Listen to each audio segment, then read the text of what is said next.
Hello, everyone. Welcome back to the latest edition of the Jacob Elyachar Podcast. I'm your host, Jacob Elyachar, the chief content producer and writer at jakesick.com, a pop culture entertainment news website. If you're watching us on YouTube, please give us a thumbs up and subscribe. If you're listening to any of our audio platforms, please give us a 5-star and also download or stream this episode. For the first time in almost 11 years, I have a guest with my same name. He is the host of the Damaged Good podcast and the author of the books Quicksand and The Waiting Room. So please help me welcome Jake the Snake Fraczek to the podcast. Thank you for having me, Jake. And I got to say, your parents have terrific taste in names. Good name. Same as yours. Same with yours. It's a wonderful name. Yeah. This is great. Thanks for having me on. I appreciate it, by the way. You're so welcome. It's an honor to have another Jake's Take who has a great take on a podcast. And this is the first, this is our multiverse of madness, if you know what I mean. We should go on tour. I like this. All right, so let's get started, my friend. So when did you get interested in the entertainment industry? And how did that passion evolve into the desire to pursue a career in media? I think all entertainment at first is like art. And, I was painting and drawing and skateboarding, and there was music and writing and poetry and then broadcasting way down the line. And that's all art. But when you want to make money off of it or make a living off of it, that's kind of when it becomes entertainment, because now I'm sharing my music, my books, my podcast with you to entertain you and what have you. So I guess I only got into the entertainment industry because I wanted to make a living off of being creative. And then it snowballed from there. And then, I think the first thing I made money off of or a career off of was music. And then broadcasting, having a radio show, and now as a writer. So that's kind of how I slipped into it. I don't think I planned on it when I was a little boy, but. I think, well, for me, I've always wanted to be in the industry. Like, I originally wanted to be behind the camera at first. Yeah. Like, definitely as a cameraman on a talk show. And I was watching, however, as I watched Regis and Rosie and those people, and then Letterman, those three people, I think, kind of molded my style. Oh, nice. I watched a lot of the daytime talk shows when I was young. I'd skip school or stay home from school, and those would always be on TV. I'd watch those, and then I'd go out skateboarding around 11 in the morning. I love those daytime talk shows. Like, for me, it's like no one can be there's not going to be another Regis Philbin. They don't make them like Regis Philbin. They don't make them like Rosie O'Donnell, and they don't make them like Oprah Winfrey. Yeah, definitely not. Awesome. So I know that you spoke about music, so I want to give give my audience a quick origin story of the Blue Gold. So how did that band form? I'm from Boston, but I was living in New York at the time, and was doing music as a solo artist, and I met this other kid, my man Franco Anthony from New York, real talented kid, one of the most talented dudes I've ever worked with in music. And we had been collaborating for a little while, and then I had an idea. I wanted to start a band, but I had a very kind of specific sound in mind, and I needed someone who shared the same creative ideas as me and also was really good. So I stepped to my man Franco, and I was like, look, I got this idea for a band. It's going to be a little different. It's going to be a little hard to dial it in with the other people we get into it, but I think you'll understand it. He was really into it. So we started this band, Blue Gold, and we found the rest of he was a drummer and writer, do vocals, and I was writing and vocals. So we needed to find the rest of the band, and it took a little while. We got a great guitarist, my man Mike Barron. We had various bass players and different backup singers. And when we found our sound, we just really had a good time. Live, the performance energy live was great. But in the studio, it was like when I was a kid painting and drawing. I just like the creative aspect of it. Kind of like when I write books now alone, we would make a lot of really great music in there and spend a lot of time. And got to travel, tour, play live music everywhere. It was fun. And that's really where my writing for my books would start to kind of, I was pouring a lot of emotional stuff into those songs and that music, that band, that album. And a lot of that would help translate into my books line. That's pretty cool. But I've done the New York lifestyle before. I lived in New York for 4 years in East 39th and 2nd Avenue. Oh, nice. I was in Crown Heights in Brooklyn and a little bit in like Nolita area near Soho. I love that city very much. So what does that, but however, the thing is, it's so different and competitive in media versus Los Angeles. So what were some of the challenges that you faced breaking into the entertainment industry on both coasts, and how have you overcome those obstacles? Starting off in Boston, where I was from, it's a little smaller of a city. It's not a hub of entertainment industry. I mean, there's little music scenes and writing and publications, but that's you kind of start where you're from. And so I got my feet wet there, but it's a good place to get your feet wet because it's not like a little town. And then also from there, I was already traveling doing music, and I'd already been in New York and played and been to LA before, but I knew there was like almost like a glass ceiling at the time. And so I went to New York, just more opportunities. It was close, 4 hours away. Um, and I could still be close to family if I needed to, but I had more resources there. I was building more resources, the music, and even resources that I use now in my writing career. Um, and as a Boston dude in New York, there's obviously a little silly backlash over like sports stuff. And I get it. I might have been participatory in that as a kid, but I mean, I don't care about that now. I'm here to make art, and anybody who was really serious could see that. So I just had to work really hard, show them I was serious. Um, and then I came to LA. It was a little different because I was trying to do different stuff. And people say coming from the East Coast, sometimes you carry maybe a bit of aggressive assertiveness or whatever. And sometimes that works in my favor out here, and sometimes that hasn't. So trying to like mellow myself out with it, but still be myself. I'm a lot more free and relaxed than I used to be, and it carries over to my creative, my careers. So I think I'm having an easier time as an author and stuff, and using my resources in LA. The music scene in the East Coast, I was fighting. I was working real hard. Like maybe I'm lazy now. I don't know, but I felt like I had to work a lot harder out there in the East Coast. I gotta say, there's a different judgmentality when it comes to New York and Los Angeles. As someone that has lived in New York for 4 years, it's like you have to say it's like they're honest and brutal, and not to mention very quick. Your attention Yeah, span is not as good. Los Angeles, on the other hand, I do not want to be lied to in front of my face while you're looking to have a stab, and like you're all sweet and everything, but you also have a knife behind your back. And yeah, not to mention, I do not want to stand in wait in like literally 45 minutes of traffic on the 405. pretty brutal. It's pretty brutal. You got to find a good history podcast or something to pass the time because it's a lot of traffic. Absolutely. So let's talk about while we're on the subject, let's talk about podcasts because you brought that way into. So Yeah. I would love to talk to you about the transition from radio to podcast. So what were some of the similarities and differences? Because I don't do I wasn't radio. I just brought into writing and then coming into podcasting. So what were some of the similarities and differences that you brought from your radio career into the podcasting world? When I first started dabbling with radio, it was like in high school, like a little college radio, and that's playing music and just getting to talk in between. And it was, I was playing the music I wanted to, and it was fun, but not a lot of talking. And it was FM radio stuff, so there's a limitation on what you can say. And something I learned about anything I do creatively, any of my art, I'm tapping into my strengths when I can be not explicit to be explicit. I'm not a shock jock. I don't like that, but not limiting what I can create. And I got on Dash Radio. I don't know if I can say another radio station on here. Dash Radio, if I have to edit that out. They're the biggest digital radio in the world. So like satellite radio, but if you drive under a tunnel, it won't go out. And just like XM radio or satellite radio, there was no censorship. So I was still doing the music and interviewing guests and talking, but I could just totally be myself. I didn't have to do any ads for anybody. And then, like podcasting, you can be yourself. You're in control. You know how it is. And I like that autonomy. And I'm a storyteller. That's what I do in my writing, my books. That's what I did in music. And on radio, you're interviewing, you're talking about a topic, or you're talking about the songs you're playing. A podcast, I could be telling stories, or I could be talking to guests who are like, who are going to share a story that's going to reflect something else I want to share. So I felt like it was a little more in my wheelhouse, again, tapping into more of my strengths, and there was no limitations.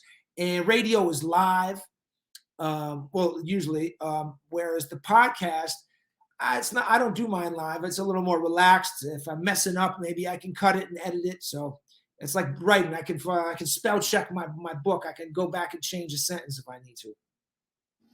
Absolutely. For me, it's basically, I am more comfortable with having guests to talk with, because the thing is, I only do one solo podcast a year, and it's basically the end of the year wrap up. But however, I was listening to Damaged Goods, and you are very good when it's a solo. So you're so welcome. So what's the difference between, is there a dynamic and energy between having a solo podcast versus having, a guest on? I think, first off, Jacob, I want to say thank you. That was a really nice, warm and compliment, because I don't know if I feel like I'm better when I have a guest to talk to. But I just recorded a solo episode yesterday, and when I do those, I think I'm tapping, more into my radio experience. You're talking out there to these, listeners, are out there, but you can't see them. And there's you're engineers in the studio, but you're not talking. And the podcast with a guest, I get interested about stuff. I've always got something I'm going to learn from you, even just talking with you on here, whoever it is. And then I'm always, like any artist, I have an ego and I want to talk about myself. And so it's more fun to talk about yourself to somebody else. But doing the solo episodes, I have to have a little more of a concise focus in a topic, where if, say I had you on my podcast, I'd be asking you questions and you'd be sharing stuff that would spark another question or comment. When I do it on my own, I got to have a little itinerary, and I'm kind of ragtag with it. I'll have like a piece of paper with a couple bullet points written, and it looks like hieroglyphics because my handwriting is trash. But I'll just see it and it'll spark what I want to say, and then I can kind of go about it so it still sounds natural, not too scripted, because I don't like the scripted feel. We're talking two different things, and this is what I like, because the thing is, for me, I need to have some talking points and also some ideas when I'm solo, but also some script as well, like writing out broadcast style. Yeah, that's true. And on the radio tip, I definitely did that, so I had a little experience with it. And I just think, again, like you realize as you get older and more experience in whatever you're doing as art, what works, what you do best, and what you don't. And so I'm trying to see what I'm doing good, and that's what I kind of have to lean into. Awesome. So let's talk Damaged Goods. So how does the Damaged Goods podcast stand out in our medium, in the podcasting world? There's, people have told me this too. Like there's niche podcasts where, okay, we're talking about pro wrestling, or we're talking about organized mafia figures, or skateboarding. Maybe those are the kind of podcasts I listen to. But I like the idea of having general guests, but I don't want to just have people like, I'm not really interested in cars. I'm not really into outer space. So I don't want to have that. I'm interested in the arts. Are you an actor, a director, a writer, a broadcaster, a podcaster, stand-up comedian, a chef, a DJ? That's the stuff I love. That's the stuff I'm interested in. So it's not a super niche podcast, but it's just conversation with artists. There's not going to be the CEO of a big corporation. There's not a bricklayer in here. It's going to be someone who's creative or works in some creative realm. And that way, we've got a little in common, but we're going to be different enough where the conversations are interesting. And I don't really do the interview style like I've done on radio. I want the conversation to reveal things about the person, and also what it's like in that artistic field they work in. So, if you were on my show, my podcast, I'd be talking to you and you'd be telling me things about Jacob's life, but also about what it's like to be a podcaster. And then, people listening might learn about what it is the podcast thing is like, as well as what you're like personally, and then you could share some of the trials, tribulations, the rough parts you might have had in your personal life that have somehow translated into what you do creatively. That's the damaged part, Absolutely. And you've had some really good guests. And I've noticed that some of the guests, like, you've actually had some people that I never thought would be great guests. But for example, I remember on some of your episodes, you had people that worked merchandise during music tours. Yeah. I was a roadie, for lack of a better word, for 5 years. And then Brickham's a pretty big artist. I got to travel the world, and a very integral role on any live music tour, don't matter the genre, is the merchandise thing. That's where they're making a lot of money. The bands are. It's a different look. They're looking at the live music and artists from a different perspective. So, if anyone's got some good stories, and I got a sense that maybe they're at least decent at conversation, they might be a great candidate for being a guest on my podcast.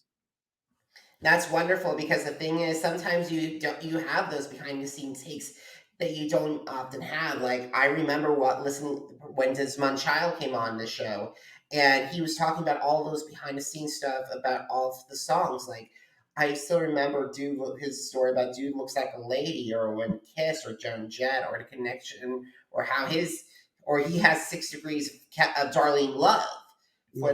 with his stuff. And then also, I just had Jane Velez Mitchell on, who is a legend, who's an Emmy-winning journalist, and then who started Unchained TV, which actually helps talk about like animal rights and climate change and all that stuff. So it's very interesting how these conversations happen. Yeah.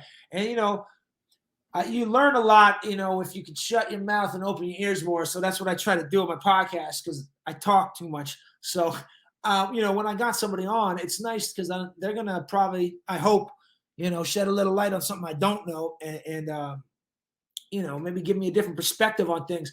And I got people on that we end up agreeing on things, and it's interesting if we don't, not that it's like a argument or a debate, but, and then maybe I'll think about it later, or maybe they will, and our perspectives can grow. That's always a nice byproduct of the conversation. Absolutely, because the thing is, you got to have that conversation. You got to have great chemistry, and sometimes it works, and sometimes it isn't. Today, I'm happy to say this chemistry is working. This is. I'm quite enjoying it. I feel a good, comfortable energy on here. I think it's awesome. Dude, when my publicist hit me up with this, I saw Jake's takes. I was like, yeah, let's do this. I wanted to do it. Well, I'm thrilled that you chose my platform. Oh, so you chose me as a guest. I'm honored. Well, thank you. I'm very happy. Okay, so have you had some, because I mentioned those two, Desmond Child and Jane Velez Mitchell, as memorable conversations, and plus with Howie Mandel earlier this year, and also Jay Starrett and then Joss Minnie from The Challenge and Survivor. Have you had those memorable conversations, like those memorable guests? If so, can you share some of those conversations with my audience? I've had, I've had some big name guests on, and then some guests that some people probably don't know. And it wasn't the guests always that would be so memorable and impactful, but it was the conversation. I had this woman who's it was a pretty big episode, and she's got a pretty big following. She has what do you call it, like an all natural beauty products line, is really into health and wellness, and does that on social media, what have you. And she shared a pretty heavy story about a Me Too incident at the height of that in LA with the Kabbalah Center in LA is like a pretty big church organization, and the head rabbi at that was getting a lot of lawsuits on him, and she was in the middle of one. She had some pretty crazy stories, and she won it or whatever, but she got to share this really heavy story, and it was I didn't see that coming, and it took a lot for her to share it, so I was real grateful about that. I didn't even ask for it. I didn't, and it was like a pretty serious story. I had a drummer from a band on. It was a very successful indie band. They've been around for a while. And the lead singer, his friend, passed away. And he talked about how it really hurt his love for not just music professionally, but he stopped, put his drums in another room. He didn't touch music for a couple of years. And then going to some ayahuasca ceremonies, he started healing and getting back into just the love of it for fun, not even trying to go back out to professionally. But it touched me because when I transitioned from music into what I was doing now, I had a little bit of a pain like that myself, maybe not to the degree he did, but that one really hit me personally, So sometimes I'm just moved, and then sometimes people like listeners or fans will just be like, oh, I love this episode. That was such a unique one. And then sometimes it's just if we're laughing a lot. Like I had a friend of mine on. She's also a very famous bass player in different bands, traveling the world. She's just fucking funny, pardon my French. And we just laughed the whole time, and it was really entertaining. So I like those ones too. I love guests like that can open up and to share stories and everything. But also, you can also enjoy yourself and laugh. Yeah, I like laughing. It's probably my most favorite thing to do. All righty, so I know we got to get to some serious stuff because serious. Cut to the core. All righty, so you've written 2 books, Quicksand and The Waiting Room. They're both autobiographical, but were these writing processes similar or different? First one was about 5 years. I didn't plan on it being a book at first. I was going through crazy stuff. a lot of life changes and hectic things all at once. It was like a perfect storm of stuff to throw your world upside down. And I was already, writing music and poems, but I started writing these little pieces and stuff to kind of process all the stuff I was going on. But I wrote them like stories. And then I started seeing a connection to it. And this was going to be the waiting room. So I just started perfecting it, but I wasn't working at it at a very fast pace at first because I didn't really think I was going to make a book. But then I saw I had so much and I shared a couple with people and I got really good response. And I was like, this feels natural. So then I made it a book. And it was written through a lot of painful times. I was living a little wild and just trying to cope with it day to day. And writing was one of the ways, but I was also using a lot of unhealthy coping mechanisms. But I used my dark, humorous lens to write all these stories. So even when it's sad, it's kind of funny, or if it's kind of funny, it's kind of dark. But then the next book, I wrote it like in 11 months. I was going to write more. I didn't really know I was going to write. And my father, who I had an interesting relationship with, he got diagnosed with a real bad stage 4 liver cancer. And I went to Mexico. I dropped everything to go take care of him because I wanted to, because I loved him, but also some ego thing too, And it was a really crazy experience doing it all alone. And it gave me, it sounds kind of twisted, but it essentially gave me inspiration for this new book. This was my new sad, crazy time like that I had 5 years ago. So I applied the same method. It was funny moments, dark and sad moments, and I was writing it quicker, probably because it felt more intense and it was just impulsive survival to be writing. So that one came fast, and it's a longer book. Sorry about that. First of all, it's very tough when you see someone that you have a family member deal with that kind of personal trauma. And do that, and also with ego too, because the thing is, I look up to a lot of amazing role models in media, but however, if I can list them all, like I don't know, Simon Cowell, Howard Stern, Christina Aguilera, Elton John, Rosie O'Donnell, Ellen, they all have something in common, is they're very well known in our industry for having big egos. Yeah, I think there's something about anybody, if you're gonna try to be successful, not even just in the entertainment industry, but big business, whatever, the ego is something that kind of helps drive that. I mean, we all have it. It's how much we let it get a hold of us. And I try to use my ego to my advantage sometimes. I mean, I probably wouldn't be writing books and having, podcasts and stuff if I didn't have a bit of an ego that's big. I just try to keep it in check. Mine's a lot smaller than it was years ago. Maybe that's hindered my ambition a bit, but I feel healthier. But I love Elton John, dude. I got pictures of me sitting on Elton John's lap. Short story, Jake the Snake, fun fact. I grew up in the West Indies in the Caribbean. Before I moved to America, my father owned a nightclub. All these famous musicians would party, and Elton John came and partied. I got pictures of him, me sitting on his lap. I'll email it to you afterwards. Elton is probably one of my all-time favorite artists. Man. My jaw just dropped. I paid at least a king's ransom to see him at 2018 at the Madison Square Garden for one of his farewell tours. Nice. I am just so glad I got to see him live because his music means the world to me. Yeah. You got to see your favorites before they go, because I waited around and some of these great artists, then the next month, gosh, something terrible happens and they're gone. So you did the right thing, Good to go. It's fun to see those people that you really love. Absolutely. It's amazing because if I had a time machine, I would go back to Michael Jackson Bad Tour, or to see Freddie Mercury, or to see Whitney Houston. Oh, Whitney Houston's stuff. Oh, I love Whitney. I got a bunch of Whitney records over there on the shelf. I gotta say, I Didn't Know My Own Strength, her last record. It was beautiful. Still record. Diane Warren wrote the hell out of that song. Yeah, hell yeah. You should go, you gotta go see all your favorites, man. Look, make a list of who you love that's still alive. And if they're touring, go pay for those tickets. You won't be disappointed. Thanks, Jake. I really appreciate it. So let's talk about your second book, The Quicksand, because I don't think have we talked about Quicksand? No, Quicksand is the first one. The Waiting Room is the second one. No, we didn't really. That's the one where I went to care for my father. But we could talk about it. I didn't really get too in detail. But yeah.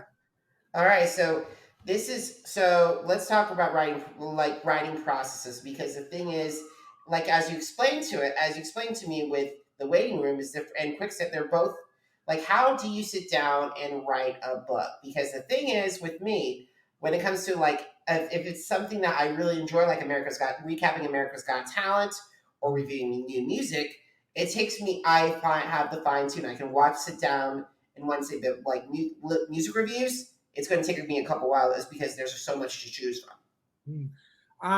Like ideas come to me, and if I'm out and about, I whip out my phone and the notes and I start writing. If it's concrete sentences or just ideas, I'll think about stories things that happen in my life are just kind of wild. I find myself getting into interesting situations or just some other situations. If you have a unique eye on it, you might find some humorous, weird element to it that the other person didn't see. But I always make note of these things or I put them down on my computer. And then, there's like a lot of writers, stick by this rule of you write every day. You should get up and write every day.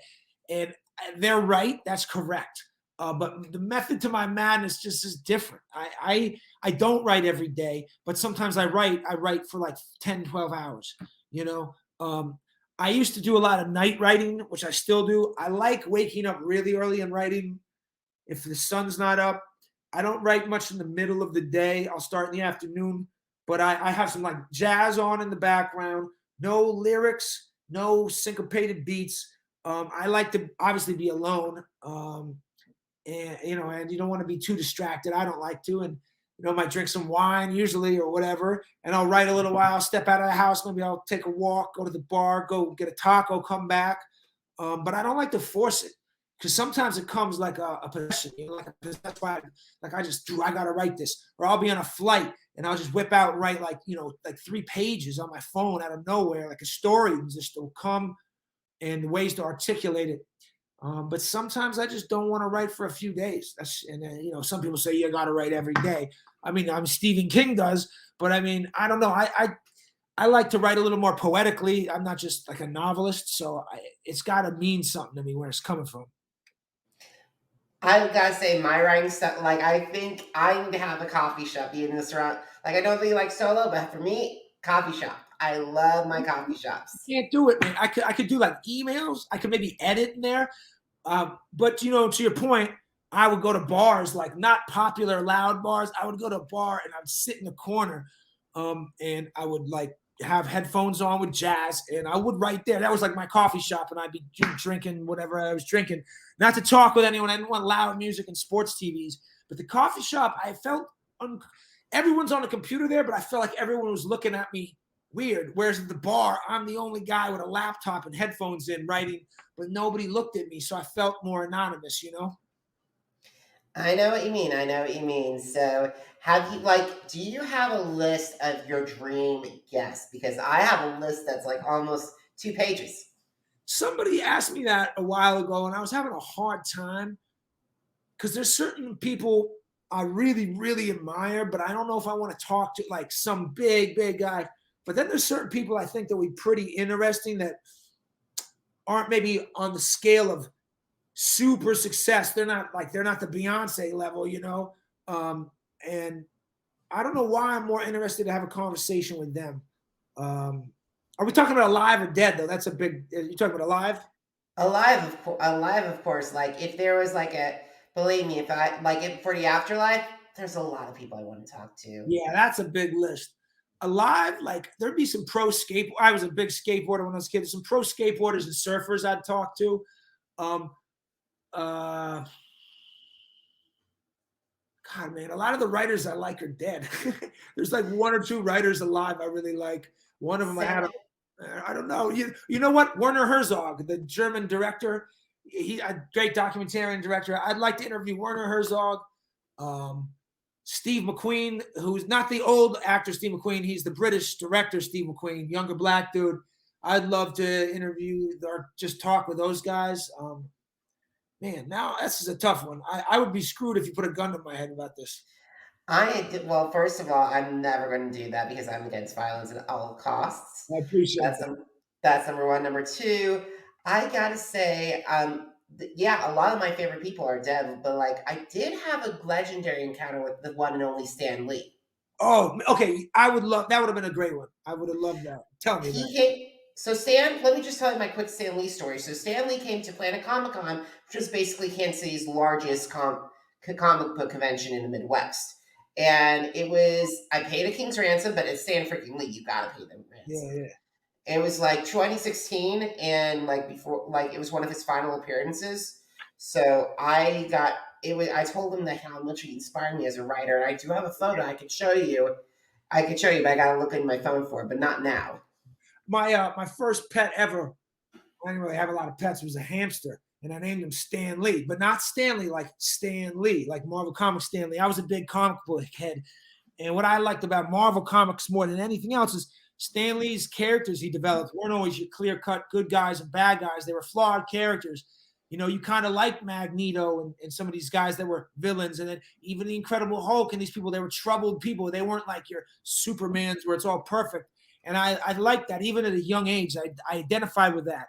And that's what I write about and stuff, or, is flawed characters, Awesome. So let's talk about social media. So what are your favorite platforms that you like to interact with your fans on? Instagram's my favorite because it works kind of the way I like to be humorous on social media, humorous or poetic. I'm either posting about, my books and my podcast, or writing little poetic ramblings, or I'm kind of just being silly, wacky, zany, just cracking jokes.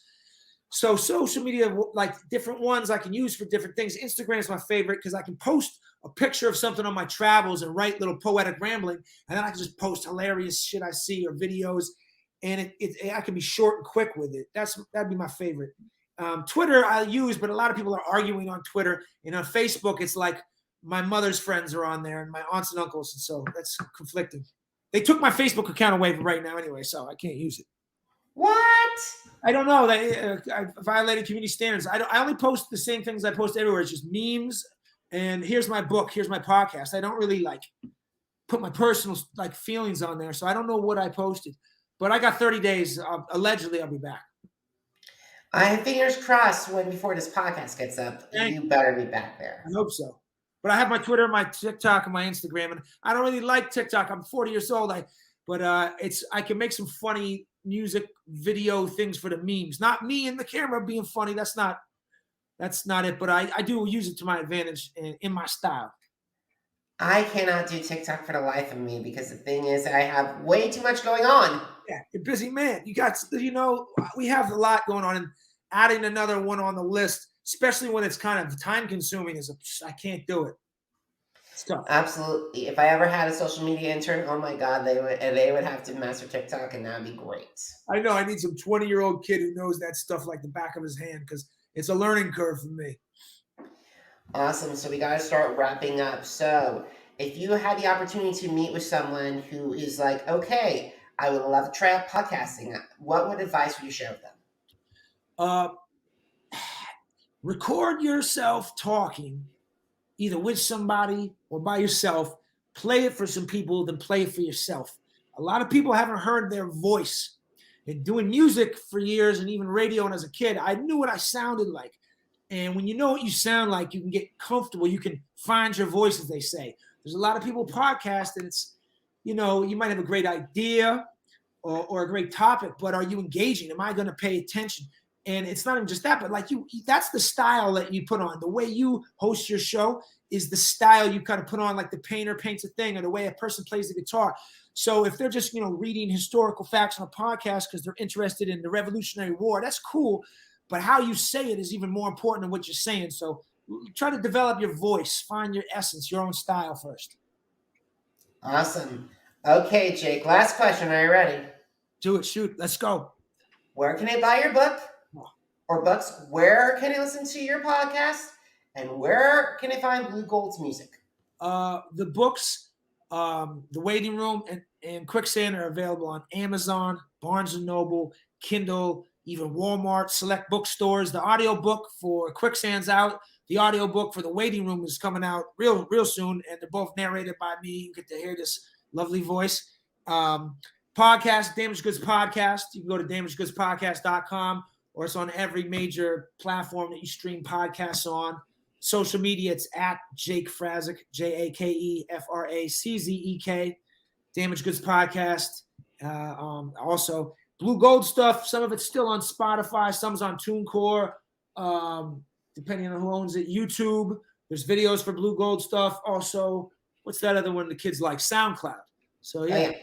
Yeah. But there's Blue Gold videos on YouTube.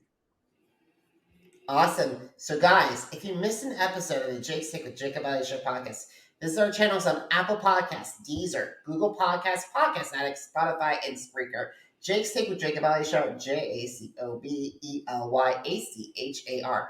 Are you on social media? Because I'm on social media too.